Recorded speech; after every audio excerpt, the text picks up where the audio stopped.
Buenos dias, buenos tardes, buenas noches, mga amigos, mga amigas, mga kompanyeros, kompanyeras. Magandang araw po sa inyong lahat. Ito pong muli ang inyong lingkod, Attorney Rene Bueno. Bueno, ay pag-usapan po natin ngayon yung isinagawang investigation in aid of legislation dyan sa ating mababang kapulungan kanina. At ipinatawag na ating mababang kapulungan ang mga vloggers. Most of them are political vloggers. At sila ay tinanong kung ano ang kanilang mga naging basihan sa pagbabahagi ng mga impormasyon at mga balita na nakakasirang puri sa iba't ibang tao, lalong-lalo na sa mga opisyalis ng ating pamahalaan, kung kaya't sila ay inimbitahan. Actually, hindi ito yung first time that they were invited, but several times they were invited, but they refused to attend and even filed a petition in the Supreme Court para maiwasan ang kanilang pagharap sa mababang kapulungan.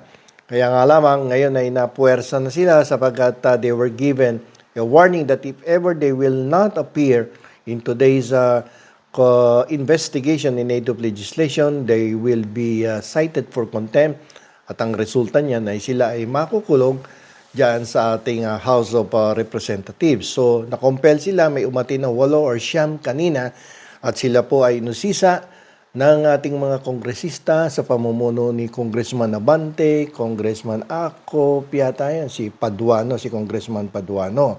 At nasulyapan ko yung bahagi na kung saan tinatanong ni Congressman Abante yung mga political vloggers kung ano ang kanilang mga naging basihan, no, sa pagpabahagi ng mga impormasyon tungkol sa mga opisyalis ng ating pamahalaan at tungkol na din sa mga pagpapatakbo sa ating pamahalaan. Ilan dito sa mga balitang kanilang binahagi ay yung pagtawag ng bangag sa ating Pangulo at sa pagsabi na legal na ang pagbebenta ng droga dito sa Pilipinas. Meron din nagsabi na magkakaroon ng massive resignation sa ating kapulisan. At isa yan sa mga tinanong ng ating mga kongresista. At nung sila ay tinanong ko anong basihan, may dokumento ba kayong mga maipapakita at meron ba kayong magandang explanation na pwede namin pakinggan upang paniwalaan namin ang mga balitang ibinahagi nyo noong mga nakaraang buwan at taon. Unfortunately, walang naibigay itong mga vloggers at walang naibigay na magandang explanation. So, napilitan silang humingi ng paumanhin, ng tawad sa ating mga opisyales ng gobyerno. So, sa panahon kasi natin ngayon, napakadali nang gumawa ng YouTube channel, ng iyong account sa Facebook, sa TikTok, at gumawa ng mga opinion ninyo at nalalabas na parang isang balita, isang pindot mo lamang sa inyong cellphone or laptop or tablet, yan ay mabilis na kumakalat. So, although marami naman talagang mga vloggers din, no, na magagaling at nagpapahayag ng mga magagandang impormasyon, some of them are very educational, may nagbibigay ng mga impormasyon about sa pangkalusugan, mayroong nagpapahayag na tungkol sa pagluluto, yung iba political vloggers din. So, magaganda ang mga content na kanilang ikinakalat para mapakinggan ng ating mga mamamayan. Pero sa kabila nun, marami din kasing gumagawa ng mga blog articles na punong-puno ng mga kasinungalingan, punong-puno ng mga impormasyon na walang basihan na legal. At minsan pag pinakikinggan mo, parang ang hugot ay ang hugot nila ay parang punong-puno ng galit, punong-puno ng puot, at kaya sinisiraan yung mga pinupunteriya nilang mga tao, lalong-lalo na pag mga government officials, politicians, at yung mga namumuno sa ating pamahalaan. At isa dito sa nagiging biktima dito ay ang ating Pangulong si Ferdinand Marcos Jr., na kadalasan ay tinatawag na bangag ng mga political vloggers, tinatawag na adik. At kung napapansin nyo, hindi nga kumikibo ang Pangulo at ang talagang nagagalit yung kanyang mga opisyales. At ito ay mayroong masamang epekto sa isipan ng ating mga mamamayan. Kasi kung araw-araw ka nagbablog, araw-araw mo sinasabing adik, araw-araw mo sinasabing bangag ang ating Pangulo, ay maaaring sooner or later ay paniwalaan na yan bilang isang totoong statement, no, ng mga irresponsible vloggers. So dapat mahinto to dahil hindi magandang imahe ang pinoproject ninyo sa namumuno sa ating pamahalaan kung wala naman kayong ebidensyang pinapakita na adik or bangag ng ating Pangulo at maging ang kanyang asawa, hindi magandang halimbawa yan sa mga vloggers. So kasi pag nag-vlog ka, dapat you must be a responsible vlogger at hindi dapat nagpapahayag ng mga walang mga suportang ebidensya. Kung sinasabi mong bangag, sinasabi mong adik, di magpakita ka ng ebidensya at hindi ka maakusahan na irresponsableng vlogger at mapatawag ka sa Kongreso. At isa pang masamang epekto nito is the fact na nalilesen yung reliance at trust ng ating mga mamamayan doon sa mga traditional na radyo at telebisyon na naghahatid sa atin ng balita, no?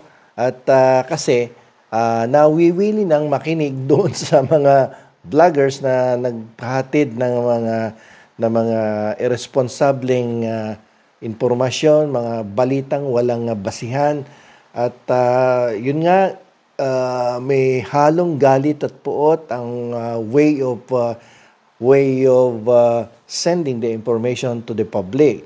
Alam niyo naman ng mga tao, no, kapag nakakita ng isang vlogger na mahusay magsalita tapos puro may galit, sumisigaw, punong-puno ng puot ang kanyang sinasabi at inaakusahan ng ating pamahalaan ng kung ano-ano mga anomalous transaction in the government.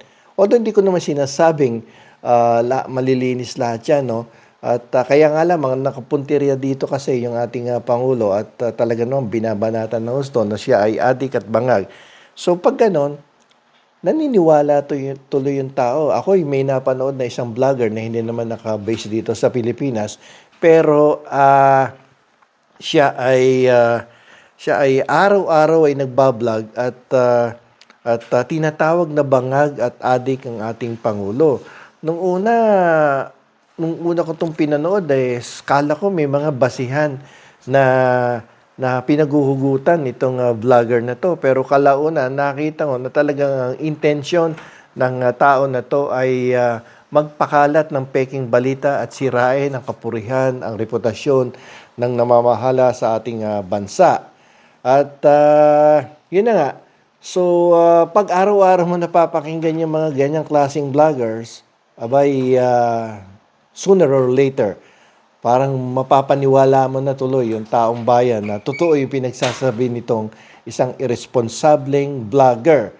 So, it is about time on the part of the lawmakers of our country na dapat ay isulong na, palakasin yung pagsulong na magkaroon ng isang batas na ire-regulate ang paggamit ng social media platforms, ire-regulate itong mga vloggers at ire-regulate din ang kanilang mga content upang maiwasan yung paninirang puri, paninira sa mga namamahala sa ating pamahalaan.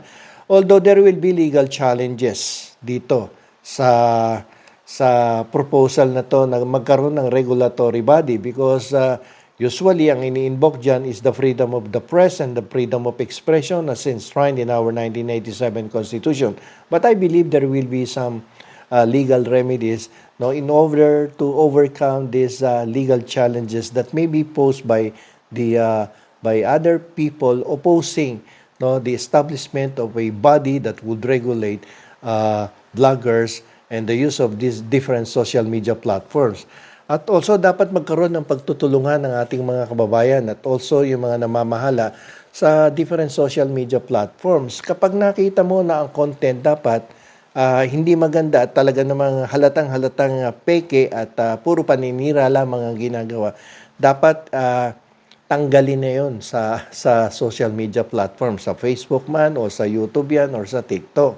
sapagkat hindi dapat magpatuloy ang paglaganap ng peking balita sa ating lipunan, lalong-lalo na sa katayuan pangkasalukuyan ng ating bansa na nagsusumika pa lamang na gumawa ng magagandang proyekto, gumawa ng magagandang polisiya upang iangat ang kabuhayan ng ating mga kababayan.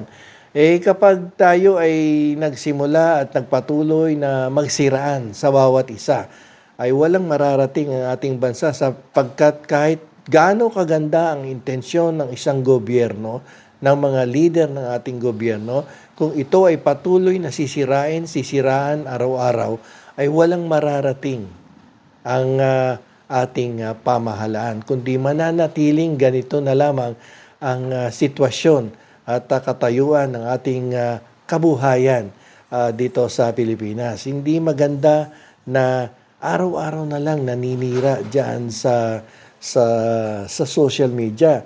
Kasi dumali na ngayon dito sa ating bayan. No, napakadali na. Napakadali nang magpahayag ng iyong opinion. Madali nang gumawa ng balita, no? Isang pindot mo lamang by just one click of using your finger, pindutin mo lang yung keyboard diyan sa laptop mo, and then yung news na gusto mong ikalat ay kakalat hindi lamang sa Pilipinas, kundi sa bawat sulok ng daigdig. So ulitin ko, ay kinakailangan ng umaksyon ng ating pamahalaan na kontrolin, i-regulate ang paggamit ng social media platforms at makuha sana yung cooperation ng management ng Facebook, YouTube, TikTok upang mapigilan ang paglaganap ng mga peking balita dito sa ating bansa, sapagkat ito ay hindi makakapagdulot ng maganda sa ating ekonomiya, hindi makakapagdulot ng maganda sa mental health ng bawat mamamayan, sapagkat kung araw-araw mong napapakinggan nga, sabi ko kanina, kung tungkol sa politika to, pwedeng maapektuhan ang desisyon ng isang tao tungkol sa kanyang pagpili ng mga mamumuno sa ating pamahalaan. Kung sinasabi mo palagi na, yan si bobo yan, tanga yan, walang kwentang tao yan, ay hindi dapat mamahala sa ating bayan at hindi dapat iboto yan. Pero sa kabila nun, napakagaling pala ng tao na yan, kundi kaya lamang ay patuloy na sinisiraan ng isang o grupo ng isang mga vloggers ay hindi maganda. No? So kailangan gumawa na ng isang batas ang ating mga lawmakers that would regulate the vloggers and their content.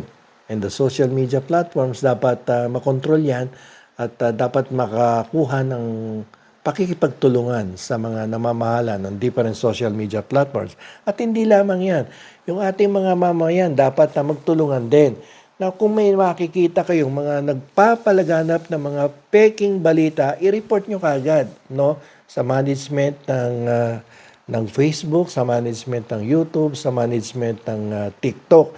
Sapagkat malaking tulong to sa ating bansa kung yan ay i-report ninyo. Kung tayong lahat ay magtutulungan upang sibakin itong mga irresponsible vloggers na to at tuluyan ng pigilan ang pamamayagpag ng mga irresponsableng vloggers at mga gumagawa ng mga misinformation at mga disinformation dito sa ating bansa.